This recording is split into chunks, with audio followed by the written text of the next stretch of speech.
Le 3 mai, Journée mondiale de la liberté de la presse.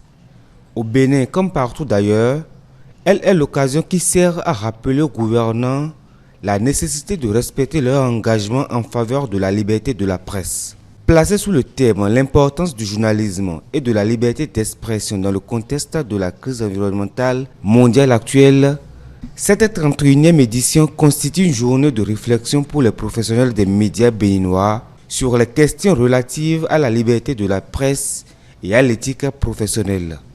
Pour une liberté de presse, les médias doivent encourager les journalistes, les protéger, bien les traiter, n'est-ce pas, ne pas les décourager.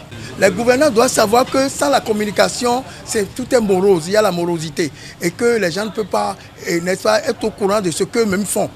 Il faut qu'ils sachent, par les médias, n'est-ce pas, par les journalistes, ce que fait le gouvernement. La presse est le pilier de la démocratie. Il ne peut avoir démocratie sans la presse. Et la liberté de presse, elle est vraiment fondamentale. Sans liberté de presse, les professionnels des médias du Bénin ne peuvent jamais agir pour contribuer au développement de leur nation. Et vous savez, vous voyez tout ce que la presse béninoise fait pour contribuer au développement de son peuple, de la population en général. Tout aussi importante, cette année, la Journée mondiale de la liberté de la presse est consacrée à la planète. Dans ce contexte, les professionnels des médias béninois font déjà un effort de sensibilisation pour lutter contre le changement et le réchauffement climatique.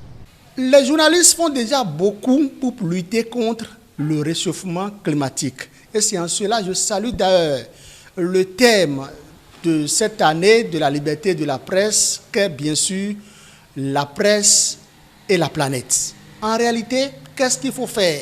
C'est que les professionnels des médias du Bénin doivent, d'une manière ou d'une autre, à travers des papiers d'investigation, à travers des commentaires, à travers des analyses, amener les décideurs à jouer convenablement leur rôle, amener les populations à ne point abattre, par exemple, sauvagement des arbres, à amener le peuple béninois à respecter ce que je peux appeler la loi de la nature. Vous savez, la planète est à préserver. Pour lutter contre le réchauffement climatique, il faut que les journalistes là soient vraiment informés de ce qui se passe réellement. Il y a des journalistes d'investigation, donc ceux-là peuvent aller voir, c'est-à-dire communiquer avec leurs collègues des autres pays là, pour que la recherche se fasse très bien et qu'on puisse trouver une solution à cela.